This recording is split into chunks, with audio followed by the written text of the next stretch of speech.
Hi, everybody, and welcome back. Glad as always to have you with us. So thankful you could tune in and spend a little time with us, especially out of such a beautiful evening. Have you missed summer the past few days? Well, if you're one of those folks who wasn't quite ready to give up on the 80s and 90s, never fear, tonight's forecast is just made for you. That's right. Heat and humidity making its way back into the forecast. Summer still has a whole lot of life left in it, not just on the calendar either, but a warming trend that also sees humidity levels increase as well. It all begins this weekend, not to the extent, though, that we'll see next week when we have upper 80s and low 90s in the forecast, yes, and it's going to sit in for a while. Mind you. Definitely an updated forecast for you before I leave you this evening. Also, before I leave you, we'll talk about high school football last week. Of course, the home opener for a lot of the season opener, I should say, for a lot of teams. This week is an off week for a lot of teams, but not the McGoffin County Hornets and some others. And we'll talk with head coach Scotty McCoy. We'll also talk about how the facility in and of itself is already attracting some attention from elsewhere. A lot of events already set to take place here in McGoffin County this year, I have learned, and also at another facility which isn't even quite done yet. So football, and also our first report tonight will be one that took place on the Mountain Parkway earlier today.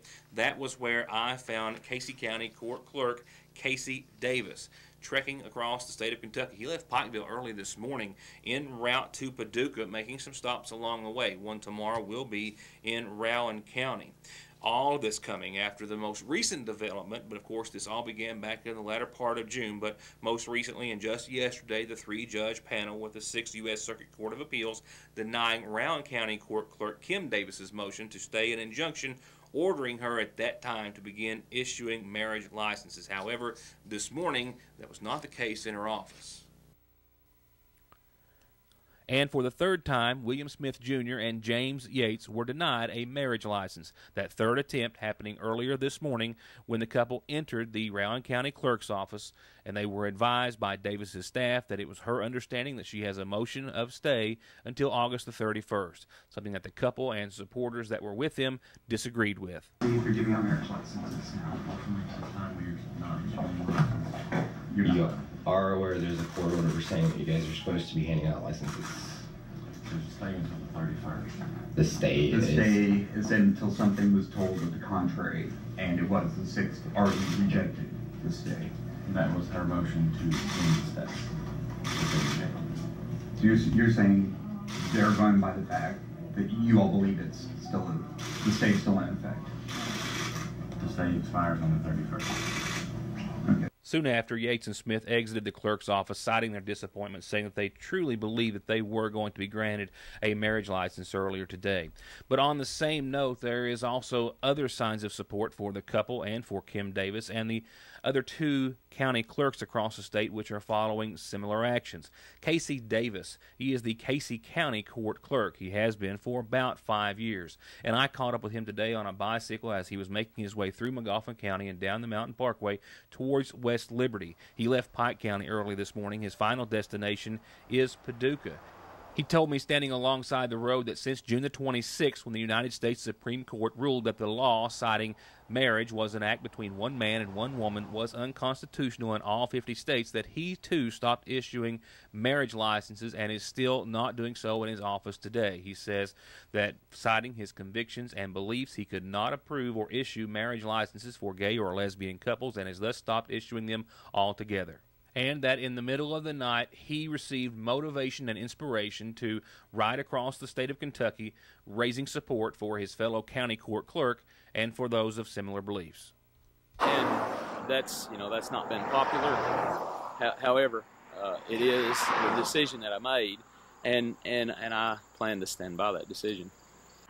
Tuesday morning, about 3 a.m., I was awakened out of my sleep by the Lord. I believe that with this idea. I did not know what the appeals court was going to do yesterday, but God did. I knew that there was a reason that He was impressing this upon me, and that reason was simply Kim Davis. And Kim Davis does not deserve to go to jail or be fined. What she does deserve is for the governor of this state to do his job. And his job would simply pertain to a stroke of the pen in an executive order allowing the state to not be the issuing officer of license anymore to begin with.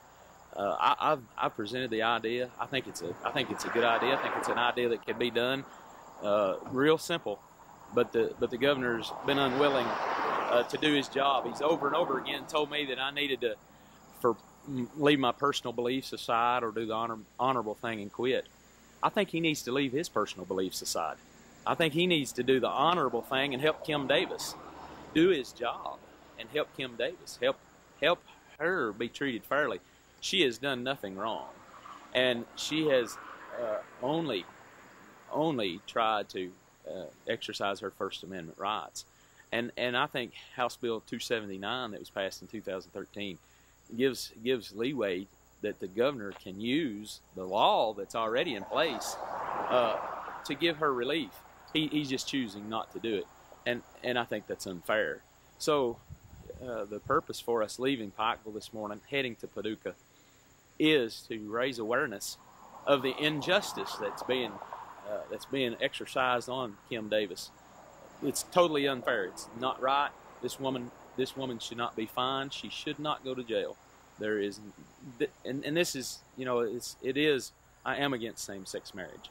I do not believe that it's right.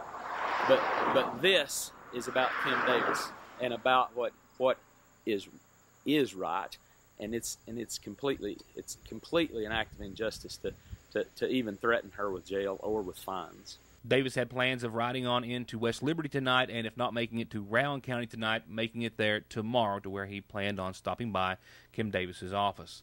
He also hopes to be in Paducah in the next couple of days. It should also be noted that a short time after James Yates and William Smith exited the Rowan County Clerk's office today after that third failed attempt to get a marriage license, that a note soon made its way to the door saying that the office had been closed for computer upgrades. The office did reopen sometime after the lunch hour. The other two out of the total of 4 county court clerks in Kentucky who are not issuing marriage licenses in opposition, of course, to the most recent ruling and in support of what they say are their religious beliefs, in addition to Kim Davis and Casey Davis, are Whitley County Court Clerk Kay Schwartz and Clinton County Court Clerk Sheila Boer.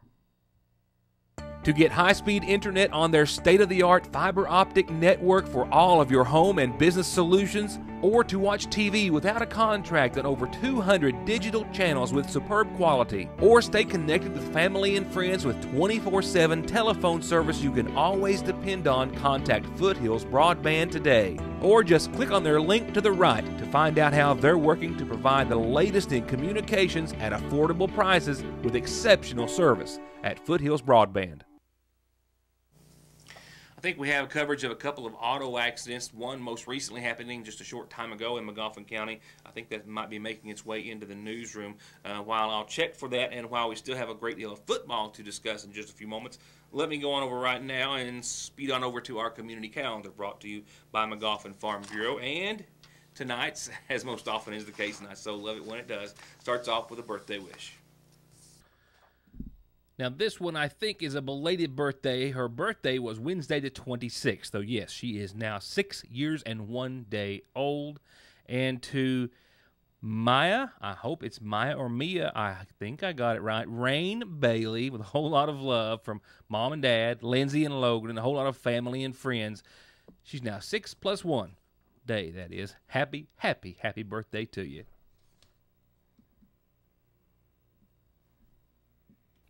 It's indeed that time of year, time to start talking about pageants and festivals and football, and that right there in front of you gets it all with the background and the script in front of you. A reminder that sign-ups for the Little Miss and Baby Miss and Master pageants in McGoffin County for Heritage Days is tomorrow. They've got a Saturday. I have wanted it to be Friday all day today. Excuse me. Nevertheless, the next pageant sign-up for Baby Miss and Master is this Saturday, 10 to 1, at the McGoffin County Historical Society there in front of the cabins, and they'll have one more this following Monday, 4:30 to 6, also at the Historical Society. Once again, anyone under 12 years of age, $20 per entry, and that's all you need to know. I'll remind you about the complete list of events for Heritage Days in a few more days. The first annual Middle Fork Volunteer Fire Department Horse Show has been set for Saturday the 5th down in West Liberty, down at their horse park there, past the Browns dealership. They're going to have great food and a great cash payback and a great evening, all in support of the Middle Fork Fire Department here in McGoffin County. If you have any questions, call Rick and Avavy in Deaton, or Rick or Avavy in Deaton, either 349-3835. And it's not until a few more days in September the 8th, but we'll remind you in a few days, but mark it on your calendar because it's the first of 6 free workshops, free 2.5-hour workshops once a week for 6 weeks. You'll get education and training from volunteer leaders to help you set goals, make step-by-step plans to improve your health, manage pain, increase your fitness, and manage medications, improve communications with healthcare providers, and much, much more. This will be at the McGoffin County Senior Citizen Center, where they'll be discussing living healthy. So keep that in mind. The first one is Tuesday the 8th at 1 o'clock. In the meantime, if you have any questions, call the Senior Center at 349-5152. And one last reminder that these are the links that you can use to get your announcements, birthdays, and anniversaries, and the like on the program so we can tell everyone about it. And remember, you can catch programming the following day on yournewstoday.com. I need to say something.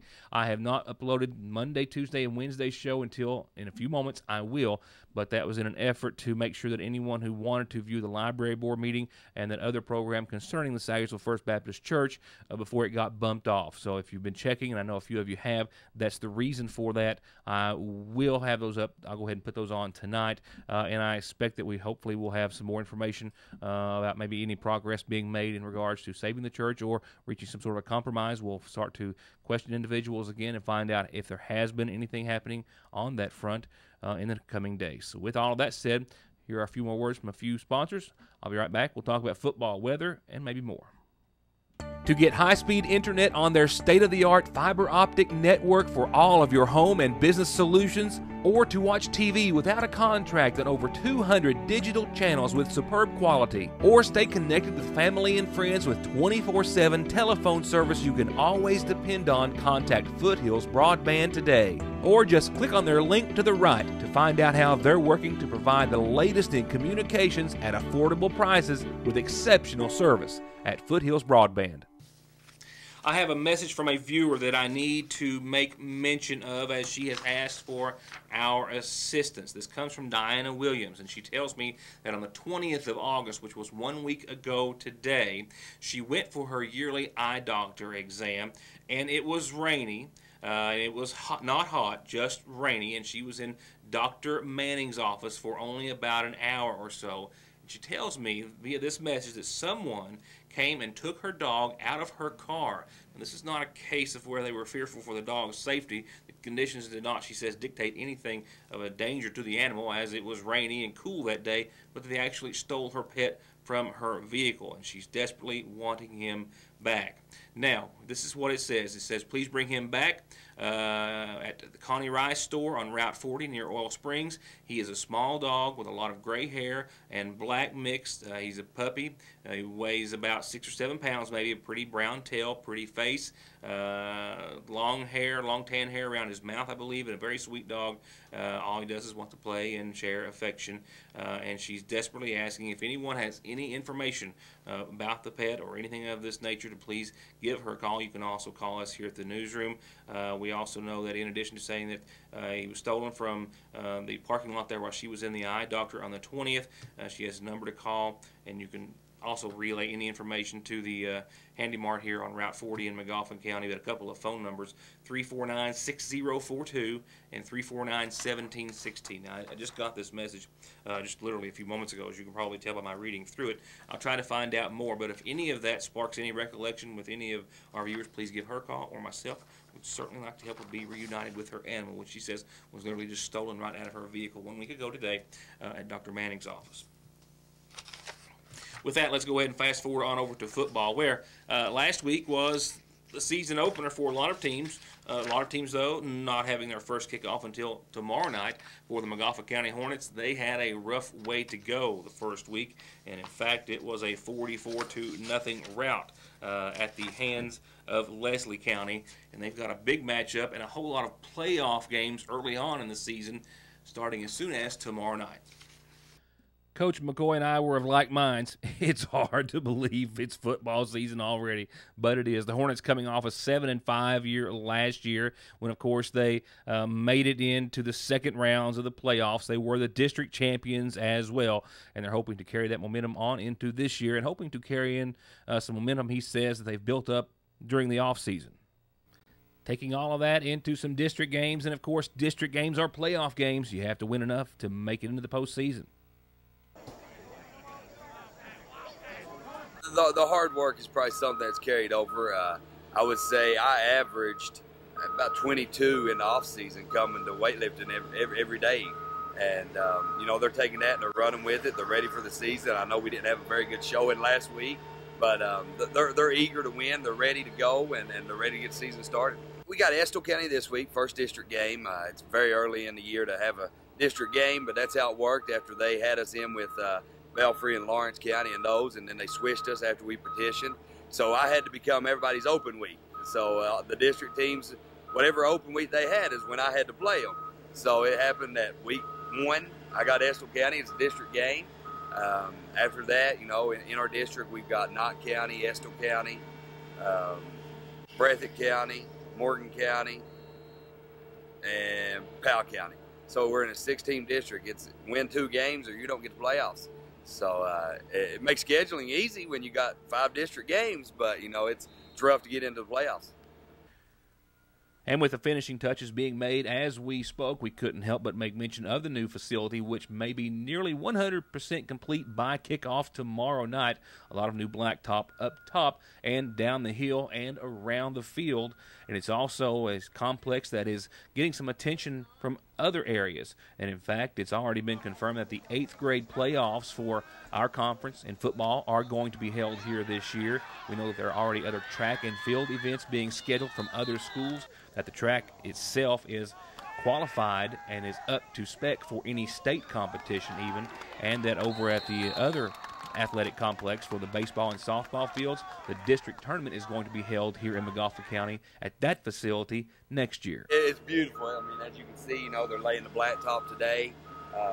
We got to play on the field last year. It didn't have a track around it. Now it's got the track around it. It's beautiful. It's one of a kind. I tell everybody I try to run a first-class program, and in order to do that, you got to have first-class facilities, and we do. And we couldn't be happier. Now, as for our other viewing area teams, the Johnson Central Golden Eagles kick off tomorrow night on the road at Fairfield, Ohio, in Proctorville. That is their first game of the season. And we know the Painesville Tigers are traveling to Sheldon Clark. Did travel to Sheldon Clark last week and picked up a win, 46-12 in the first game of the season. They're on the road tomorrow night, traveling all the way to our state's capital in Frankfort. The Hornets, we've already covered, 0-44 against Leslie County last week, and they're hosting Estill County tomorrow night. A great night weather-wise for some high school football. And for the Morgan County Cougars, tomorrow night they're hosting Betsy Lane. That will be their official kickoff for the season. With that, here's your Licking Valley RACC forecast, which has us running out of fall and right back into summer. Yeah, we're definitely backtracking, but, you know, we're going back to where we should be. We've been a little spoiled here lately, but it's about to all change. A little 54 tonight. I had 84 here at the newsroom today. A really nice sunny day. Beautiful out there. Mostly clear skies tonight. You might be feeling a light east-northeast wind to the tune of a mile or 2 per hour, but that's about it. Just a gorgeous end to a beautiful Thursday. Now, as for your Friday, we will see some patchy fog rolling tonight after 3 o'clock or so in the a.m., and I think we'll see that same patchy fog last up till latter morning hours as we've seen. It's taking a little while to get gone. About 10 a.m., we should see the beginning of sunny skies tomorrow after the fog. Low 80s make a return, even though I clocked 84 here today in the newsroom. I think a lot of folks may have seen around 80, 81. That was right out in the sunshine. It was kind of for a brief time, but nevertheless, it was official. As official as it can be. A low back down in the upper 50s tomorrow night, and notice the trend for your weekend. We warm up, and so does humidity level. It also goes up as well, or they go up. 86, mostly sunny, fog at the beginning. Now keep in mind, you do see it, I'm sure, emblazoned in green across the bottom of your screen. Saturday, mostly sunny. We have a chance of some showers and thunderstorms. I think it's going to be late Saturday night, and as you can see, it's a small shot, maybe up around 1 a.m. or so, and into your Sunday. Sunday, things do get a little more active, possibly. Low 80s, mostly cloudy, and we have a 40% chance of showers and thunderstorms, mainly after 11, and we'll stick with about a 30%, I think, all the way through Sunday evening. Next week is when things start to get back to where we really should be. After Sunday's 83, we'll start off Monday of next week partly sunny, mid-80s, and a 20% chance of some showers.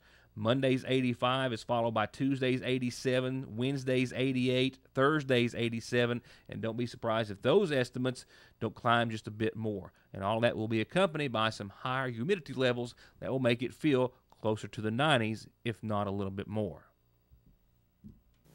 It's always hard to find enough words to appropriately say thank you so much for tuning in and being a part of the program. More exclusive news and information, though, when we see you back here next time to wrap up this week on Your News Today. Thank you, and good night.